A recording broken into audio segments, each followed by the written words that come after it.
Melakukan deklarasi sebagai bakal calon gubernur dan wakil gubernur Sumatera Selatan. Mawardiaya rencananya dalam waktu dekat akan mengambil formulir pendaftaran bakal calon gubernur Sumsel di Partai PAN dan PDI Perjuangan.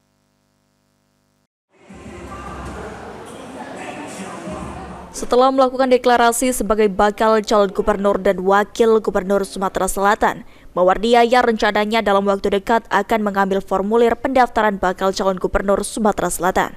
Menurut Mawardiaya, dalam waktu dekat dirinya juga akan melakukan pengambilan formulir pendaftaran calon gubernur Sumatera Selatan di setiap partai yang melakukan penjaringan, terutama pengambilan formulir di Partai PAN dan PDI Perjuangan yang saat ini sedang melakukan penjaringan untuk bakal calon gubernur Sumatera Selatan dengan harapan dapat menjadi pertimbangan dari partai politik pemimpin Sumatera Selatan.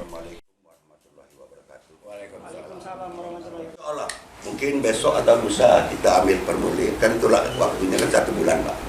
Mungkin besok, ya paling tidak kan ya atau dalam minggu-minggu inilah kita ambil PDI, kita ambil PAN, kita ambil, kita isi. Mudah-mudahan insya Allah nanti termasuk bagian daripada mungkin yang dipertimbangkan oleh teman-teman partai politik untuk memimpin Sumatera Selatan. Eki Saputra, PAL TV.